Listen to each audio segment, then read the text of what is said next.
Hello guys, जी centre में आपका स्वागत है। आज हम हिस्ट्री का सेकंड टॉपिक वैदिक सभ्यता के बारे में पढ़ेंगे। सिंधु सभ्यता के पतन के बाद एक नई सभ्यता का उदय हुआ जिसे हम वैदिक सभ्यता कहते हैं।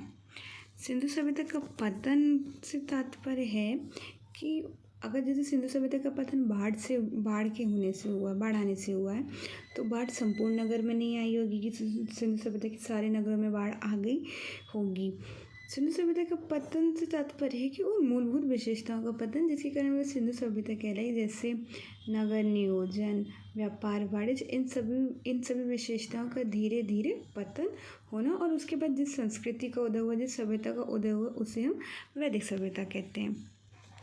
वैदिक सभ्यता इसलिए कहा जाता है क्योंकि वैदिक सभ्यता की अनेक बातें हमें वेदों से प्राप्त होती, इस कारण से इस सभ्यता को वैदिक सभ्यता कहा जाता है। वैदिक सभ्यता को हम दो पार्ट्स में पढ़ते हैं, ऋग्वैदिक काल और उत्तर वैदिक काल।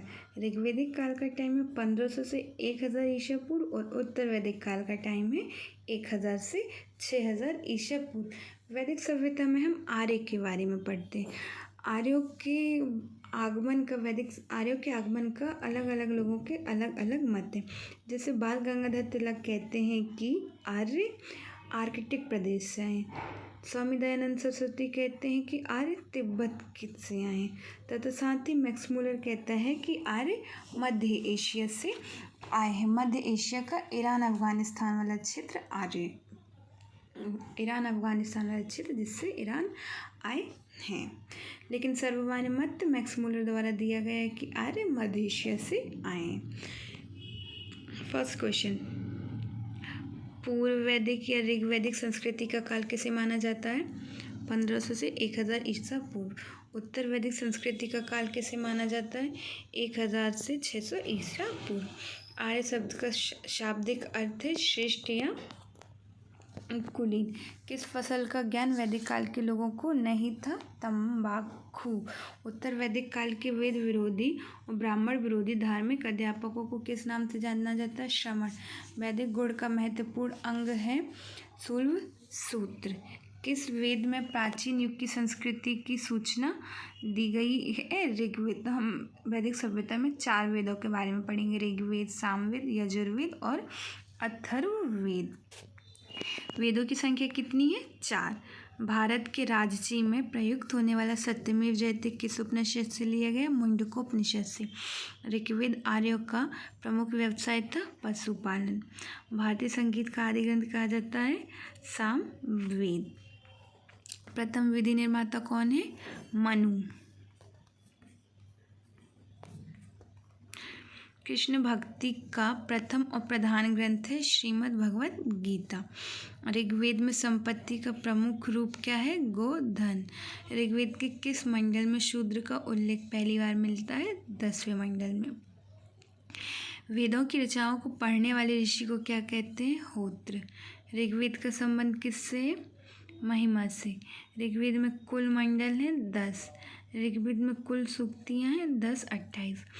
ऋग्वेद में कुल रचनाएँ हैं 10 580। ऋग्वेद में इंद्र के लिए रचनाएँ हैं 250।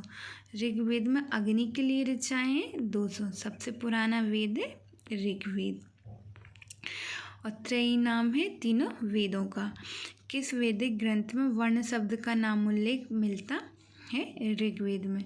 भारत का सबसे प्राचीन धर्म ग्रंथ कौन सा है? वेद। अथर्व का अर्थ क्या है? पवित्र जादू। अथर्ववेद जिसकी रचना सबसे बाद में की गई उसको अथर्ववेद कहते हैं और उसकी रचना ऋषि अथर्व के द्वारा की गई है, जिसमें तंत्र मंत्र जादू टोना के बारे में वर्णन है। पूर्व मीमांसा दर्शन के प्रतिपादक कौन है? जैमिनी। सबसे प्राचीन पुराण कौन सा है? मत्स्य पुराण। ब्राह्मण ग्रंथों में सबसे प्राचीन ग्रंथ कौन सा? शतपथ ब्राह्मण। वर्ण व्यवस्था से संबंधित पुरुष युक्त मूलतः पाया जाता है ऋग्वेद के 10वें मंडल में पुरुष युक्त पाया जाता है। गोपद ब्राह्मण संबंधित है अथर्ववेद से। उपनिषदों का मुख्य विषय है दर्शन। नचिकेता आख्यान का उल्लेख मिलता है कठोपनिषद में। पुराणों की कितनी संख्या है? 18। वैदिक धर्म का मुख्य लक्षण किसकी उपासना से था? प्रकृति। किस देवता के लिए ऋग्वेद में पुरंदर शब्द का प्रयोग हुआ है? इंद्र। सूर्य सूत्र किस विषय से संबंधित पुस्तक है? ज्यामिति। अस्तु मां सद्गमय कहाँ से लिया गया है? ऋग्वेद से। आर्य भारत से आए और सर्वप्रथम बसे थे पंजाब में। आर्यों का कौन सा मंडल सोम को समर्पित है? 9वां मंडल। दसराग युद्ध। दसराग युद्ध किस नदी के तट पर लड़ा गया? परुशणी। परुशणी रावी नदी का भी प्राचीन युद्ध है और यह दसराग युद्ध भरत कबीले के राजा सुदास और उनके पुरोहित विश्वामित्र के बीच में हुआ था, जिसमें राजा सुदास की विजय हुई थी। तो यह परुशणी अर्थात रावी नदी के किनारे लड़ा गया था। धर्मशास्त्रों में भू राजस्व की दर क्या है? 1/6। 800 ईसा पूर्व से 600 ईसा पूर्व का काल किस युग से जुड़ा है? ब्राह्मण युग। आरंभिक वैदिक साहित्य में सर्वाधिक वर्णित नदी है सिंधु नदी। सिंधु नदी का सर्वाधिक वर्णन किया गया है वैदिक सभ्यता में। उपनिषद काल के राजा अश्वपति कहाँ के शासक थे? कैकेयी के। अध्यात्म ज्ञान के विषय में नचिकेता और यम का संबंध किस उपनिषद से प्राप्त होता? कठोपनिषद से। वैदिक नदी कुबा। काबुल का स्थान कहाँ निर्धारित है? अफगानिस्तान में। कपिल मुनि द्वारा प्रतिपादित दार्शनिक प्रणाली है सांख्य दर्शन। भारत के किस स्थल की खुदाई से लौह धातु के प्रचलन के प्राचीनतम प्रमाण मिले हैं? अंतरजीखेड़ा। किस काल में अछूत की अवधारणा स्पष्ट रूप से उदित हुई? धर्मशास्त्र के काल में। गायत्री मंत्र किस पुस्तक में मिलता है? ऋग्वेद। ऋग्वेद के तीसरे मंडल में गायत्री मंत्र का वर्णन है, जिसकी रचना विश्वामित्र ने की।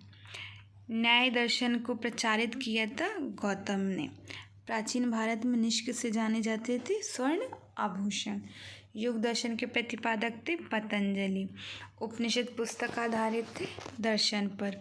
पूर्व वैदिक आर्यों का धर्म प्रमुख था प्रकृति पूजा और यज्ञ।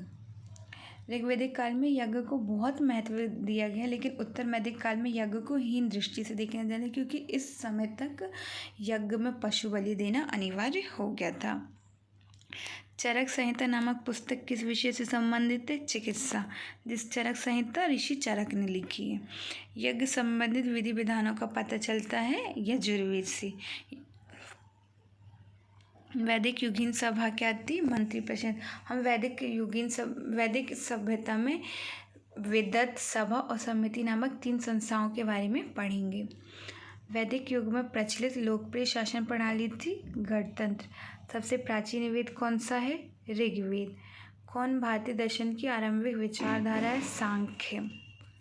सांख्य, योग, न्याय, वैशेषिक, मीमांसा एवं वेदांत, इन 6 भिन्न भारतीय दर्शनों की स्पष्ट रूप से अभिव्यक्ति हुई वैदिक युग में।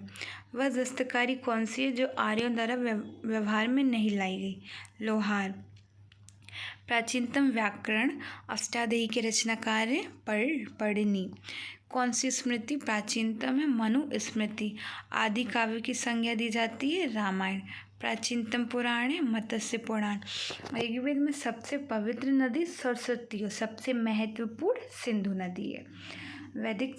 वैदिक समाज की आधारभूत इकाई थी काल कुटुंब। ऋग्वेद की प्राचीनतम संस्था कौन सी थी? वेदत, जो उत्तर वैदिक काल में संस्था का अस्तित्व पूरी तरह से समाप्त हो चुका था। ब्राह्मण ग्रंथों में सर्वाधिक प्राचीन कौन है? शतपथ ब्राह्मण। गोत्र व्यवस्था प्रचलन में कब आई? उत्तर वैदिक काल में। मनुस्मृति मुख्यतः संबंधित है समाज व्यवस्था से। इसमें समाज को चलाने के लिए व्यवस्था का वर्णन किया गया मनुस्मृति में। गायत्री मंत्र की रचना किसने की थी? विश्वामित्र ने।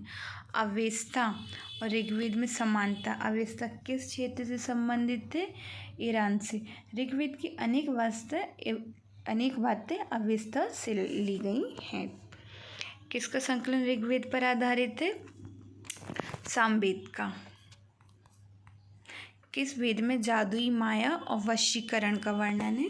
अथर्ववेद में। आर्यवेद शब्द इंगित करता है नृजाति समूह को। प्राचीनतम विवाह संस्कारों का वर्णन करने वाला विवाह सूक्त किस में पाया जाता है? ऋग्वेद में। वैदिक सभ्यता में 8 प्रकार के विवाह का वर्णन है। ऋग्वेद में अघन्य शब्द का प्रयोग किसके लिए किया गया था? गाय के लिए। अघन्य मतलब अर्थात न माने लोग। इस सभ्यता में गाय को महत्वपूर्ण दर्जा दिया गया है, इसलिए गाय को अघन्य भी कहा जाता है। ऋग्वेद में किन नदियों का उल्लेख अफगानिस्तान के साथ आर्यों के संबंध का सूचक है? कोभा और क्रुम। आर्यों के आर्कटिक होम सिद्धांत का पक्ष किसने लिया था? वीजी तिलक अर्थात बाल गंगाधर तिलक।